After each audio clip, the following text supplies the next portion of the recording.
Ano ang tinatagong lihim ng Mall of Asia o MOA? Sa mabilis na takbo ng urbanisasyon sa Pilipinas, unti-unting nagbago ang papel ng mga shopping mall. Hindi na lang sila lugar ng pamimili. Sa paglipas ng panahon, naging sentro na rin sila ng libangan, pahinga, pagkikita ng pamilya at kaibigan, at para sa marami, isang ligtas na espasyo sa gitna ng magulong lungsod. Sa kontekstong ito, iisa ang pangalan na agad pumapasok sa isip ng karamihan. SM Mall of Asia, o mas kilala bilang MOA. Hindi lang ito isang mall, isa itong icon, isang destinasyon, at para sa ilan, simbolo ng modernong pamumuhay ng Pilipino. Araw-araw daan-daang libong tao ang dumadaan sa malalawak nitong pasilyo.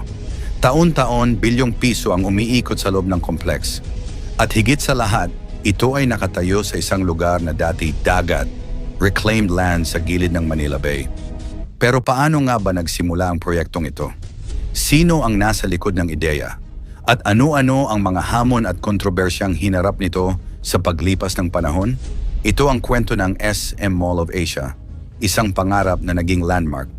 Pagbuo ng isang mega project, ang ideya ng Mall of Asia ay umusbong noong kalagitnaan ng dekada 90, sa panahon kung kailan mabilis na lumalawak ang retail industry sa Pilipinas. Sa panahong iyon, pinapangarap ng SM Group na lumikha ng isang world-class shopping at entertainment destination, isang lugar na kayang makipagsabayan sa pinakamalalaking mall sa Asia at sa buong mundo. Ang SM Group na pinamumunuan noon ng negosyanteng si Henry C. Sr. ay kilala na bilang pinakamalaking retail chain sa bansa. Sa pamamagitan ng kanilang property arm na SM Prime Holdings, sinimulan ang masusing pagpaplano ng isang proyekto na hindi pa kailanman nasubukan sa Pilipinas. Isang mall na hindi lang malaki, kundi isang buong distrito ng negosyo at libangan. Pinili ang Bay City sa Pasay, isang strategic na lokasyon sa tabi ng Manila Bay. Ngunit may malaking hamon ang lugar ay bahagi ng dagat. Ibig sabihin, kailangan munang gawing lupa ang lugar bago maitayo ang mall. Dito pumasok ang reclamation, isang komplikado at sensitibong proseso. Ang proyekto ay hindi lang komersyal, kundi isa ring technical at urban development milestone. Noong 2002, opisyal na nagsimula ang reclamation at konstruksyon. Katuwang ng SM Prime ang mga lokal at international experts, mula sa engineers hanggang sa architects. Ang disenyo ng mall ay pinangunahan ng Arquitectonica, isang international architectural firm na kilala sa modern at iconic designs, habang siniguro naman ng mga lokal na profesional na ang istruktura ay akma sa klima ng Pilipinas at kayang tumagal sa natural na kalamidad. Ang layunin ay malinaw, hindi lang magtayo ng mall, kundi isang destinasyon. Isang lugar kung saan pwedeng mamili, maglibang, magnegosyo at tumanggap ng malalaking international events. Ang pagbubukas at paglawak ng impluensya noong Mayo 21, 2006, opisyal na binuksan sa publiko ang SM Mall of Asia. Ang opening day ay naging isang pambihirang eksena. Libo-libong tao ang dumagsa kasama ang mga opisyal ng gobyerno, kilalang personalidad at mga leader ng negosyo. Ayon sa mga ulat noong panahong iyon, halos 1 milyong bisita ang nagtungo sa MOA sa unang araw pa lamang. Isa itong malinaw na indikasyon kung gaano kalaki ang interes ng publiko. Sa panahong iyon, ang MOA ay itinuturing na isa sa pinakamalalaking mall sa buong mundo. May gross floor area itong mahigit 386,000 square meters na kalaunan ay pinalawak at umabot sa humigit kumulang 600,000 square meters. Katumbas ng mahigit 100 football fields. Sa loob nito ay matatagpuan ang libu-libong retail stores, restaurants, cinemas at entertainment facilities. Mayroon itong Olympic-size ice skating rink, bowling centers, IMAX theater, exhibition halls, at malawak na open spaces tulad ng SM by the Bay. Hindi nagtagal, dinagdagan pa ito ng SMX Convention Center at MOA Arena na naging tahanan ng malalaking concerts, sports events, conventions, at international exhibitions. Dahil dito, ang MOA ay hindi na lamang mall, isa na itong entertainment at events hub ng bansa. Issue, kontrobersya at epekto sa lipunan. Sa kabila ng tagumpay nito, hindi rin nakaligtas ang Mall of Asia sa mga issue at kontrobersya. Isa sa mga madalas pag-usapan ay ang kaligtasan ng istruktura lalo na't ito ay nakatayo sa reclaimed land. May mga panahong kumalat sa social media ang mga haka-haka tungkol sa posibleng panganib sa pundasyon ng mall.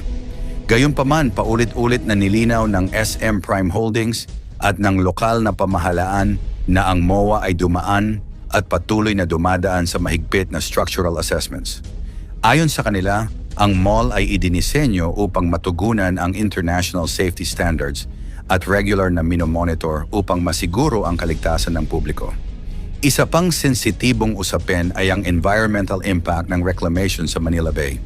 Maraming environmental groups at mangingisda ang nagpahayag ng pangamba sa epekto ng reclamation projects sa marine ecosystem, daloy ng tubig, at posibleng pagbaha sa mga kalapit na lugar. Ang MOA bilang pangunahing bahagi ng Bay City Development ay naging bahagi ng mas malawak na diskusyon tungkol sa balanse ng urban development at environmental sustainability. Dito lalong nakita ang komplikadong relasyon ng pribadong sektor, gobyerno at kalikasan. Sa kabila ng mga ito, hindi maikakaila ang malaking ambag ng MOA sa ekonomiya. Libo-libong trabaho ang nalikha mula sa construction hanggang sa retail, security, hospitality at events management. Naging malaking tulong din ito sa turismo ng Pasay at Metro Manila na umaakit ng lokal at dayuhang bisita. Ang pamana ng Mall of Asia. Pagkaraan ng halos 2 dekada, malinaw na ang SM Mall of Asia ay higit pa sa isang shopping center. Isa na itong landmark, isang sentro ng kultura, at isang salamin ng ambisyon at kakayahan ng Pilipinas sa larangan ng modernong infrastructure at negosyo. Para sa marami, ang MOA ay lugar ng alaala. Unang date, family outing, concert na pinanood, o simpleng lakad sa tabing dagat tuwing dapit hapon.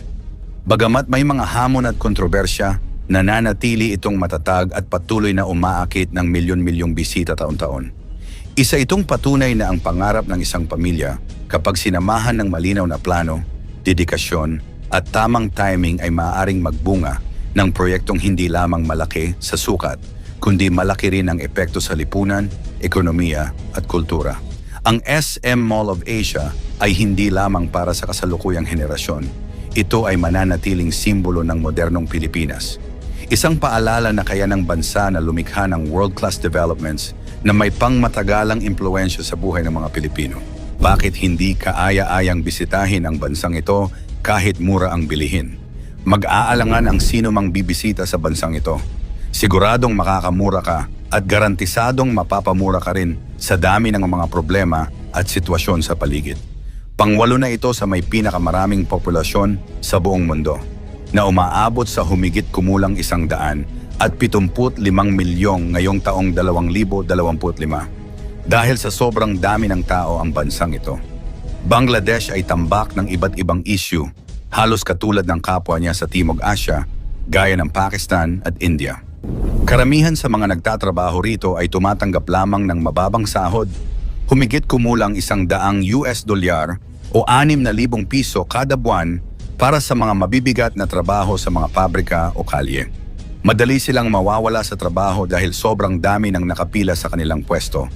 Ang sitwasyon sa kalsada ay hindi rin nakakatulong.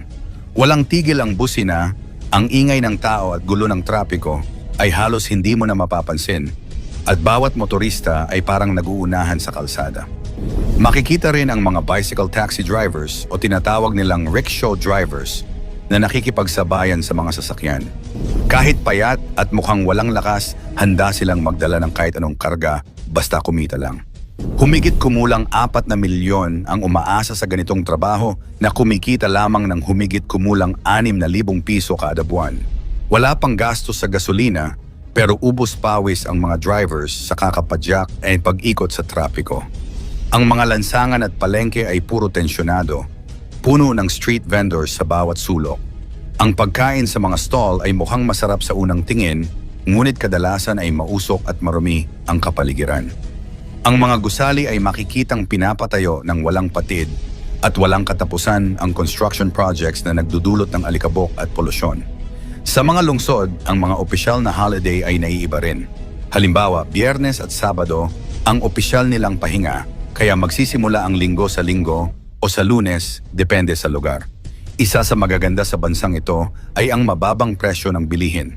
Sa halagang ₱100, makakabusog ka na sa pagkain at sa ₱600 makakatuluyan ka sa maganda at maayos na hotel. Isa pang kaakit-akit na aspeto ay ang pakikitungo nila sa mga dayuhan. Kapag nakakita sila ng dayuhan, lalo na sa mga puti, interesado silang makipagkamay o magpa-picture. Subalit sa kabila ng kaakit-akit na aspeto, may humigit kumulang 5 milyon na naninirahan sa lansangan at karamihan sa mga may tirahan ay walang sariling banyo o palikuran. Ang industriya ng tela ay isa sa pinaka-prominenteng sektor ng Bangladesh. Halos lahat ng kilalang brand sa mundo ay may pabrika rito at pinagsasama-sama ang iisang material para sa iba't ibang pangalan. Ang mga manggagawa, kabilang ang menor de edad, ay pinapasahod ng napakababa, umaabot lang sa ₱300 kada araw o $5.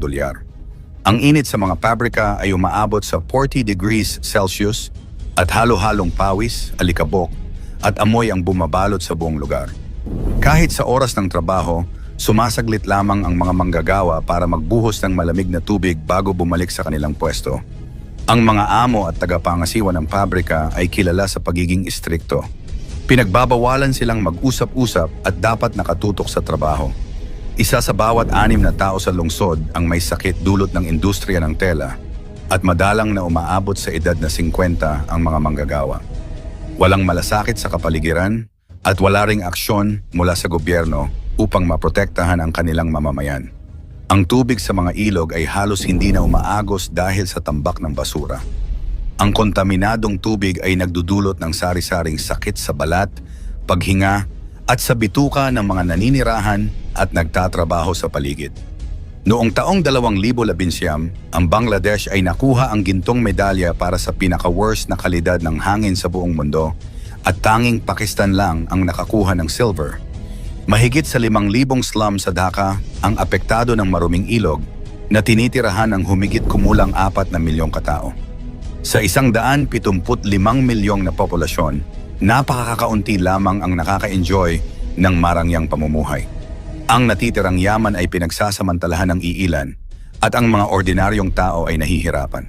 May mga malilinis at kaaya-ayang lugar pero malamang dadaan ka sa gulo, ingay at polusyon.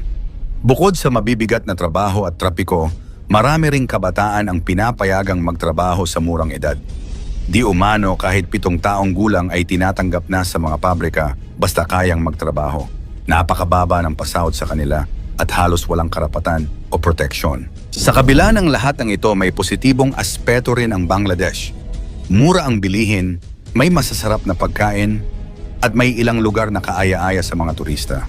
Ang kultura at pagkukusa ng tao ay kahanga-hanga, lalo na ang pakikipagkamay, pagpicture, at hospitality sa mga dayuhan.